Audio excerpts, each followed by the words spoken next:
स्वामी जी, आज का सत्संग संत कबीर राधा स्वामी सत्संग व्यास की पुस्तक से लिया जा रहा है।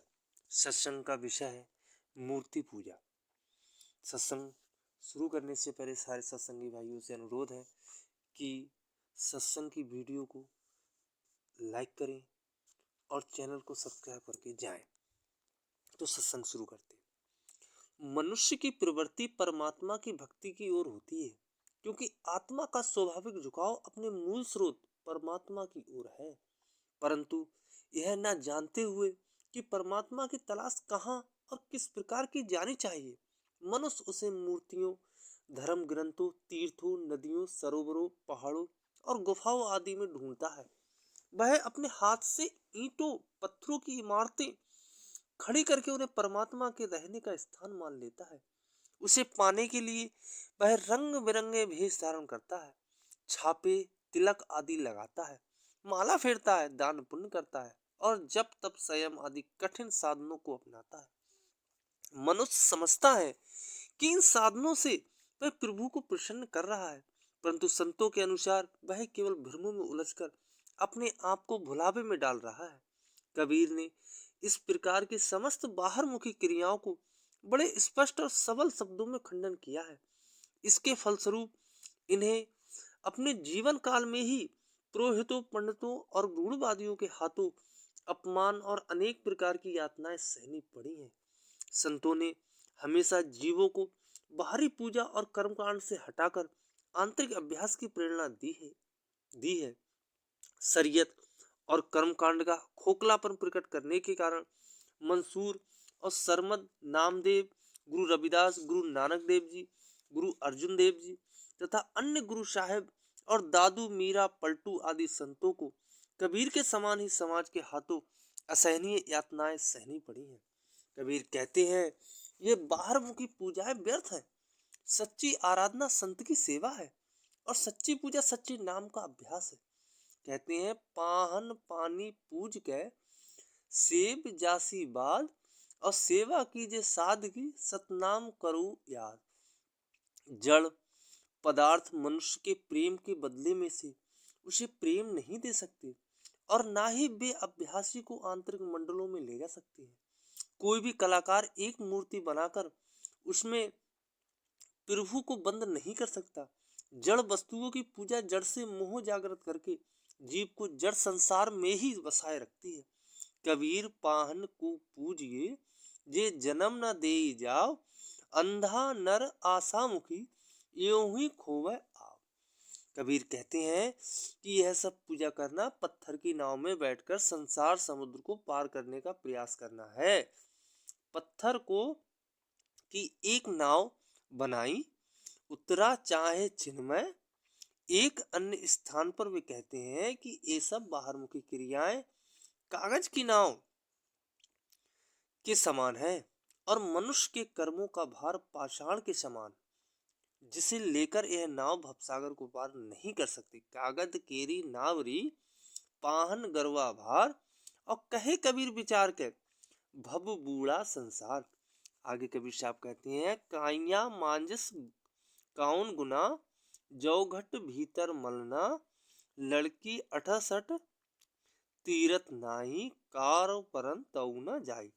इसी प्रकार किसी भी पानी में यह ताकत नहीं है कि मन पर चढ़े, पापों के मैल को उतार सके। कबीर कहते हैं, कड़वी तुम्बी को 68 तीर्थों में धोने से भी उसका कड़वापन नहीं जाता। इसी प्रकार बाहर शरीर को धोने से अंतर का मैल नहीं छूटता।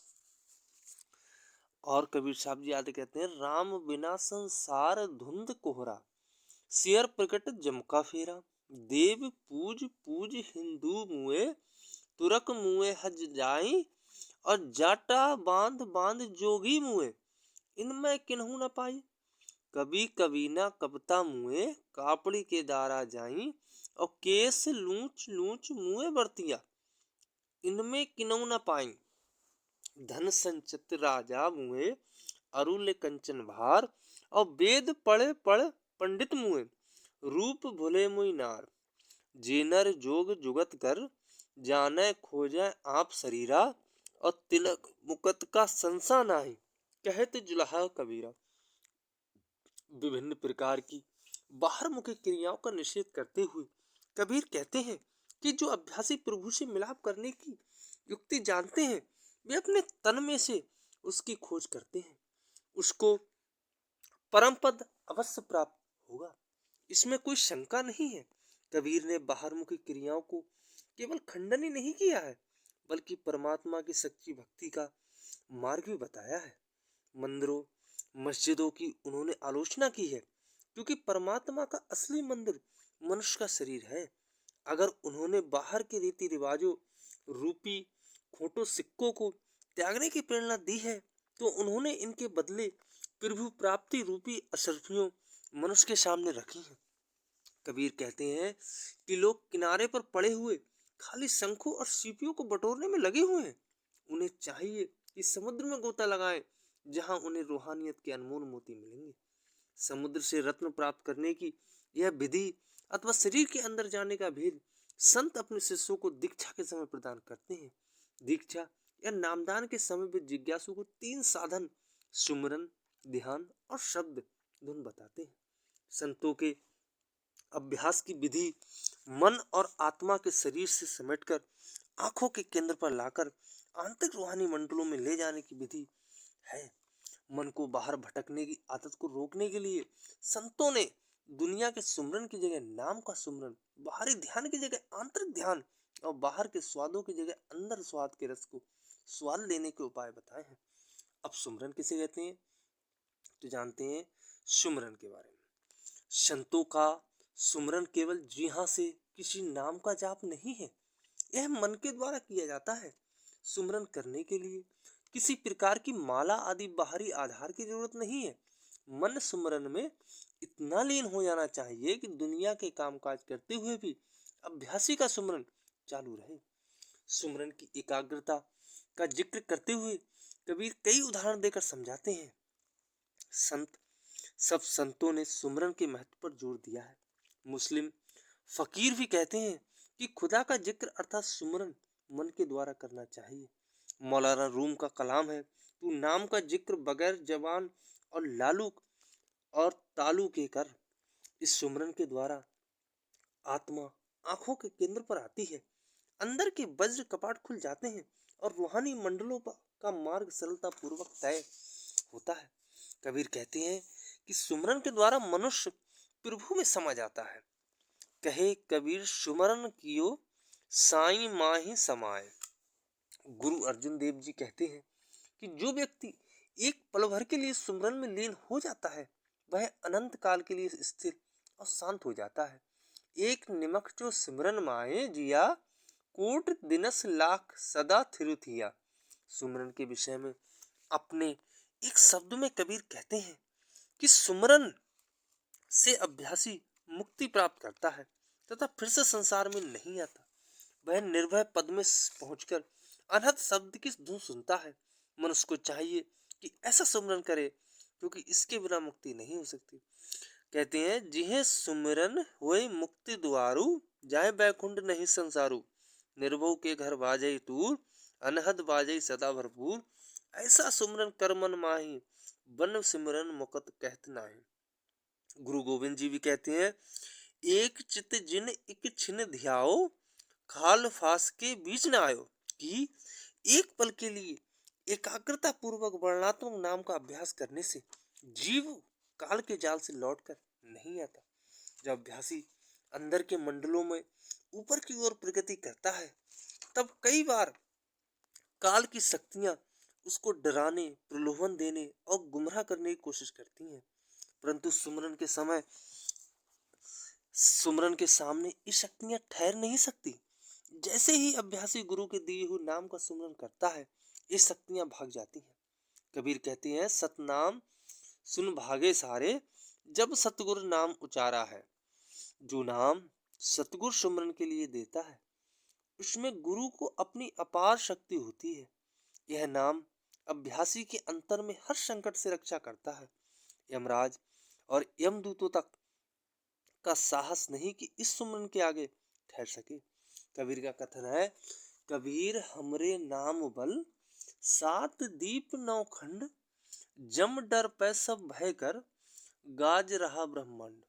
इसी भाव को गुरु अर्जुन देव जी भी कहते हैं कि नाम सुनत जम दुर्भागे, परंतु यह सुमरन और इसकी विधि केवल पूरे गुरु से ही मिल सकती है। कुल पुरोहितों, पंडितों, सन्यासियों और भेषधारियों द्वारा दिए गए सुमरन का तो कोई रूहानी महत्व नहीं है और ना ही उसका कोई आंतरिक लाभ है। संतों द्वारा सुमरन में दिए जाने वाले नाम पुस्तकों में लिखे मिल सकते हैं, परंतु इनके पीछे वह रूहानी शक्ति नहीं जो कि पूरे गुरु के दिए नाम में होती है। कबीर कहते हैं कि यह सुमरन पूरे गुरु से प्राप्त कर और इसे अपने मन में लगातार करता रहे। सिमर सिमर हर हर मन गाएंगे, यो सिमरन सतगुरु ते पाएंगे। जिस प्रकार एक तीर को लक्ष्य भेदने के लिए धनुष की जरूरत है, जिस प्रकार एक गोली बंदूक में से चले बगैर निशाने पर नहीं लग सकती, उसी प्रकार केवल पूर्ण सतगुरु द्वारा दिया हुआ सुमरन ही मुक्ति दिला सकता है। संतों के सुमरन में वह शक्ति है जो शिष्य की आत्मा को 9 द्वारों से खींचकर रूहानी मंडलों में ले जा सकती है। दरिया साहब भी कहते हैं, सत्य शब्द सत गुरुमुखी, मत गजंद मुख दंत, यह तो तोड़े पौड़े, गढ़ भय तोड़े करम अनंत। दरिया साहब मारवाड़ वाले कहते हैं कि सतगुरु के मुख से उतरे हुए सच्चे शब्द और हाथी के दांतों में बड़ी समानता है। गज दंत किले के दरवाजों को तोड़ते हैं और गुरु के शब्द अनंत कर्मों को तोड़ते हैं। हाथी के बिना दांत किले का द्वार नहीं तोड़ सकते, उनमें उनसे केवल स्त्रियों के हाथों की चूड़ियां और खिलौने ही बन सकते हैं। दांत रहे हस्ती बिना, जो पोल न टूटे कोय, और कहकर धारे कामनी के खराबी होए। कबीर साहब बार बार जिज्ञासु से कहते हैं कि वही नाम लाभप्रद और जीव का अपना है जो सतगुरु देते हैं। ऐसे सुमरन को प्रभाव कभी नष्ट नहीं होता। सतगुरु द्वारा दिया गया सुमरन हमेशा फलप्रद होता है। कबीर कहते हैं, सुमरन का हल जोतिए, बीजा नाम जबाए, और खंड ब्रह्मण सूखा पड़े, तहु न निष्फल जाए। सत्संग को यहाँ पे समाप्त करते हैं। सत्संगी भाइयों से अनुरोध है कि अगर सत्संग पसंद आया हो तो चैनल को सब्सक्राइब करें और नोटिफिकेशन वाला बटन दबाएं और वीडियो को लाइक करें। राधा स्वामी।